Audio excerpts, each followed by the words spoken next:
Electro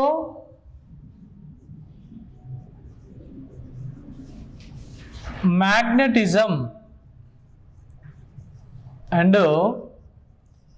electromagnetic induction అనే రెండు topics ఉన్నాయి మిత్రమా ఏపీ వాళ్ళకి. బాగా వినాలి ఏపీ వాళ్ళకి.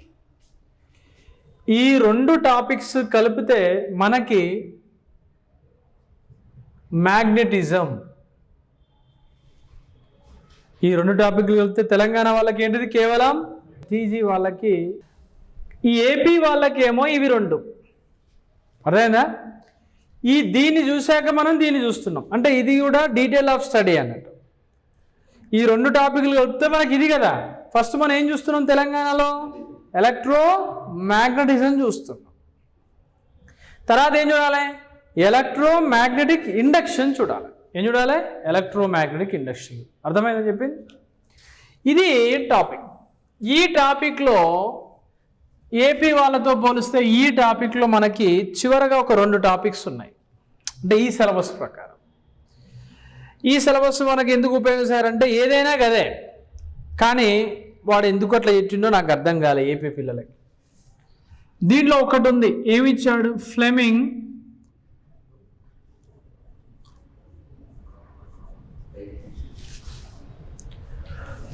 లెఫ్ట్ హ్యాండ్ రూల్ అట,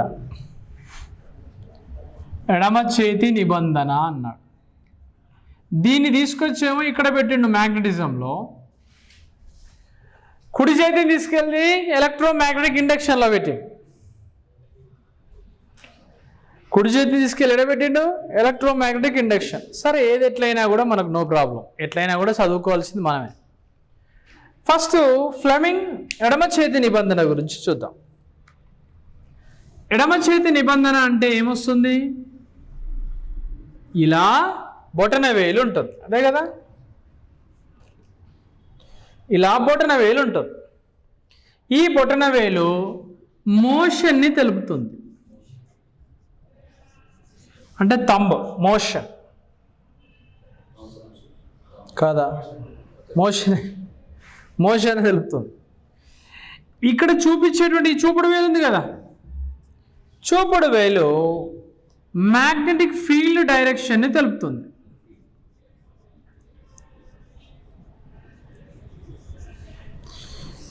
ఈ మధ్య వేలు ఉంది కదా, ఇలా వస్తుంది, ఇట్లా వస్తుంది. ఈ వేలు కరెంటు డైరెక్షన్ని తెలుపుతుంది. మోషన్, ఫీల్డ్ అండ్ కరెంట్ డైరెక్షన్ని తెలుపుతుంది. దీనికి మనం రాసుకున్నాం, ఏం రాసాం? My mother cute. My mother cute అని రాస్తాం. ఏ నియమం ప్రకారం ఇది? ఫ్లెమింగ్ ఎడమ చేతి నిబంధన ప్రకారం. ఫ్లెమింగ్ ఎడమ చేతి నిబంధన. ఈ నిబంధన ప్రకారం ఏం పనిచేస్తాయి? ఏమో అంటే ఎడమ చేతి ప్రకారం మోటార్లు పనిచేస్తాయి, కుడి చేతి ప్రకారం జనరేటర్లు పనిచేస్తాయి. కూజా అంటే కుడి చేయి జనరేటర్.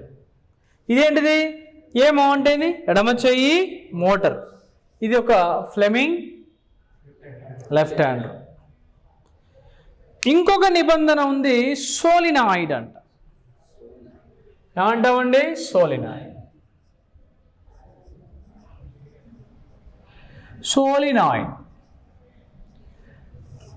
సోలినాయిడ్ అని అంటూ ఇంకొక పేరు చెప్పిండు. సోలినాయిడ్ అంటే ఏంటి అంటే, solenoid means single layer conductor. Single layer conductor. ఒకటే కండక్టర్ ఉంటుంది, అది సింగిల్గా ఉంటుంది. ఒకటే కండక్టర్ ఉంటుంది, అది ఎలా ఉంటుంది? సింగిల్గా ఉంటుంది. కాబట్టి దీన్ని ఏమంటాం? సింగిల్ లేయర్ కండక్టర్ అంటాం. మీరు ఎప్పుడైనా ఒక కాపర్ వైర్ తీసుకోండి. కాపర్ వైర్ అంటే అందులో అనేక పూసలు ఉంటాయి. మన ఇళ్ళలో ఇచ్చే కాపర్ వైర్ ఎలా ఉంటుంది? అది అలా కాకుండా సింగిల్ ఒకటే కాపర్ రాడ్ ఉంటుంది, ఇట్లా రాడ్ లాగా ఉంటుంది. అది ఒకటే కండక్టర్ ఉంటుంది, దాన్ని ఏమంటాం? సింగిల్ లేయర్ కండక్టర్ అంటాం. ఇంకో ఇది సింగిల్ లేయర్ కండక్టర్.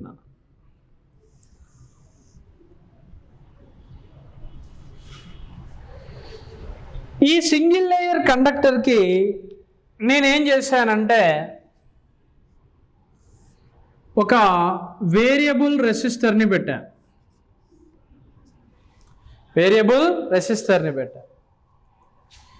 ఈ కండక్టర్కి ఒక అమ్మీటర్ని పెట్టా. ఏం పెట్టా? అమ్మీటర్ని పెట్టా. పెట్టి దానికి ఒక బ్యాటరీతో కనెక్షన్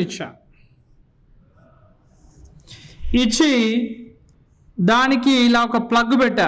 దీన్ని ట్యాప్ కీ అంటారు, తెలుసుగా మీకు. ఇది కే అంటారు. కే అంటే ఏంది? Tap key. మీకు వింటారు చాలా, స్విచ్ సింబల్ పెట్టినప్పుడు ఈ కరెంట్ అనేది ఇలా వస్తుంది. కరెంట్ అనేది కిందికి వస్తుంది. కరెంట్ దేనికి వస్తుంది నాన్న? ఇట్లా కిందికి వస్తుంది. ఈ కరెంట్ కిందికి వచ్చేటప్పుడు దీని చుట్టూ ఇట్లా ఫ్లక్స్ యొక్క డైరెక్షన్స్ ఇలా ఉంటాయి. దాన్ని ఏమంటాం మనం? మ్యాగ్నెటిక్ ఫీల్డ్ డైరెక్షన్స్ అంటాం. ఆ డైరెక్షన్స్ ప్రకారం ఏమైతుంటుంది? ఇక్కడ కాన్సన్ట్రేషన్ ఎక్కువ ఉంటుంది, ఇది ఎక్కువ ఉంటుంది. రద్దీ బోధాలు పెడతారు రా టక్కడక్కడ అందరూ చిప్పలు పడుకొని వస్తారు. అప్పుడు రద్దీ ఎక్కువ ఉంటుంది. మంచిగా అట్టట్టు ఒక రౌండ్ వేసి తిరిగి వచ్చి మంచిగా కడుపు సల్లా వేసుకొని వచ్చినానికి ఏమవుతుంది? రద్దీ తక్కువ ఉంటుంది. దొరకచ్చు, వానికి దొరకకపోవచ్చు. అంటే ఇక్కడ ఈడ concentration of the magnetic field అంటే ఫ్లక్స్ యొక్క డెన్సిటీ ఎక్కువ ఉంటుంది. ఇక్కడ ఇటు పోతుంటే ఏమవుతుంది? నోరు లేదు చాలా మందికి, తగ్గుతుంది. ఇట్లా తగ్గుతూ ఉంటుంది. ఇలా తగ్గుతూ ఉంటుంది. దీని యొక్క కాన్సన్ట్రేషన్ ఏమవుతుంది? ఇక్కడ తగ్గింది, వీడికి వచ్చేవరకు ఇంకా తగ్గింది, తగ్గుతూ ఉంటుంది. బాగానే ఉంది, తగ్గుతుంది. మరి తగ్గేటప్పుడు ఏమవుతుంది సార్ అంటే ఆ ఫ్లక్స్ డెన్సిటీకి ఒక సూత్రం ఉంది ఇక్కడ. B అంటే ఫ్లక్స్ డెన్సిటీ కదా. B μ0 అంటే ఎవరు? ఎయిర్, గాలి యొక్క permeability into I by conductor యొక్క వ్యాసార్థం ప్రకారం ఏంది? 2πr. వృత్త పరిధి సూత్రం ఏంటిది? 2πr. వృత్తం ఇంతే కదా పరిధి, దాని యొక్క బౌండరీ. ఈ బౌండరీ సూత్రం ఏంటిది? 2πr. అంటే μ0 ఇంటూ I బై 2πrకి సమానం. ఇందులో r అంటే ఎవరు? రేడియస్. రేడియస్ అంటే ఎవరు? వ్యాసార్థము.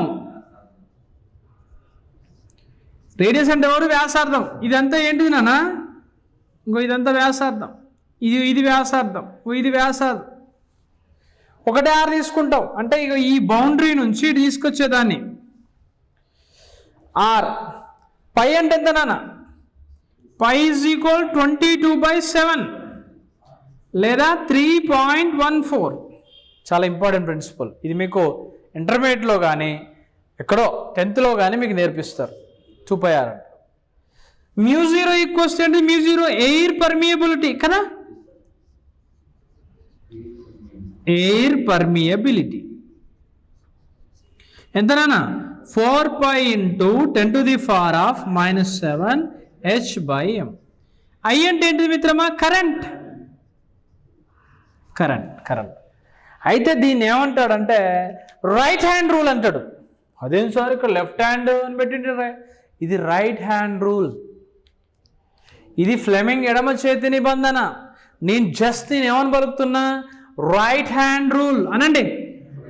RIGHT కుడి చేతి నిబంధన. Right hand rule. Hand rule అంటే ఏంటి సార్ అంటే అబ్బాయి తినండి. రైట్ హ్యాండ్ రూల్ అంటే దీన్ని యాంపియర్స్ రూల్ అని కూడా పిలుస్తారు. ఇదేంటిది? ఇప్పుడు ఇది కండక్టరా? ఈ కండక్టర్ ఇది అన్నట్టు. ఇది copper conductor. If any conductor, ఈ కండక్టర్కి పైన కింద నేనేమి ఇచ్చాను? టెర్మినల్స్ ఇచ్చాను. ఇచ్చి నేను ఇలా పట్టుకుంటున్నాను. ఇలా పట్టుకున్నప్పుడు గమనించండి, కరెంట్ అనేది ఎటు పోతుంది? కింది పోతుంది. ఫ్లక్స్ డెన్సిటీ ఎట్లా వస్తుంది? ఇట్లా వస్తుంది. అలా కాకుండా ఇలా పట్టుకుంటున్నా చూడు, అర్థమైందా? కరెంట్ యొక్క డైరెక్షన్ ఏమవుతుంది, నీకేమొస్తుంది, కరెంట్ డైరెక్షన్ ఈ విషయంలో వస్తుంది. ఫ్లక్స్ యొక్క డైరెక్షన్ ఏమైతే ఉంటుంది, అరౌండ్. అవునా కదా, అరౌండ్. అంటే ఇప్పుడు నువ్వు తీసుకున్నటువంటి నిబంధనలో నేను ఇలా రాయాలి, ఇది అదేగానా?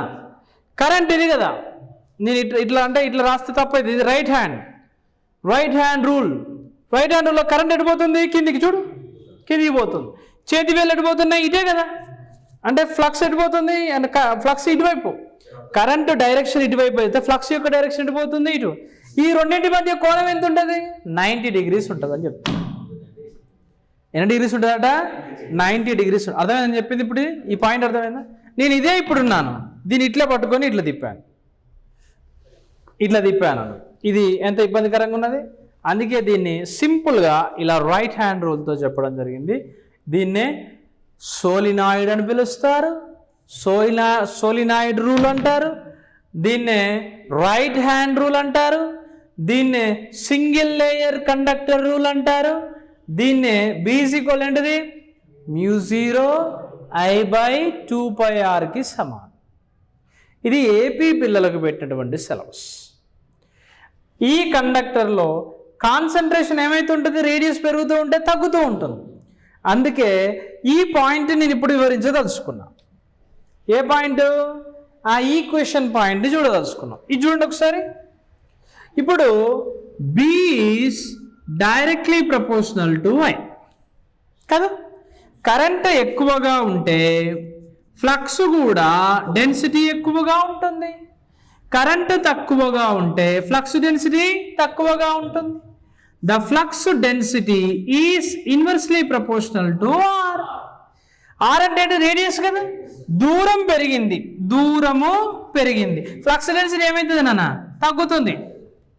తగ్గదు, ఈ జాగ్రత్త ఉంటుందా, కనిపించలేదు అని చూస్తాం, దగ్గరికి పోతే కనిపిస్తుంది. రేడియస్ తగ్గింది, ఫ్లక్స్ డెన్సిటీ ఏమైంది, ఎక్కువ.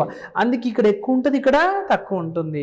ఏ కండక్టర్లో, ఈ సోలినాయిడ్ లేదా సింగిల్ లేయర్ కండక్టర్. మీరు ఎప్పుడైనా స్టార్టర్కి కింద కాయిల్ చూసారా, మ్యాగ్నెటిక్ కాయిల్, అది ఒకటే లేయర్తో ఉంటుంది చూడండి, కాపర్. అట్లా ఇది సోలినాయిడ్ అంటాం. సోలినాయిడ్ అంటే ఏంటిది, సింగిల్ లేయర్ కండక్టర్ అంటాం. దీన్ని దేని పరంగా ఎక్స్ప్లెయిన్ చేశారు, రైట్ హ్యాండ్ రూల్. దేని ప్రకారం, రైట్ హ్యాండ్ రూల్. ఈ వేలు కరెంటు డైరెక్షన్ని, మలిసిన వేళ్ళు ఫ్లక్స్ డైరెక్షన్ని తెలుపుతాయి. అర్థమైందని అనుకుంటున్నాను నేనైతే. దీంతో ఎలక్ట్రోమాగ్నెటిజం అయిపోయింది. నెక్స్ట్ ఏంటిది ఇందులో, ఎలక్ట్రోమాగ్నెటిక్ ఇండక్షన్, ఫారడే లా, ఓకేనా, B and H ఈ వాల్యూస్ వస్తూ ఉంటాయి. ఎలక్ట్రోమాగ్నెటిజం తర్వాత వచ్చేది. అర్థమైందని చెప్పింది ఇలా.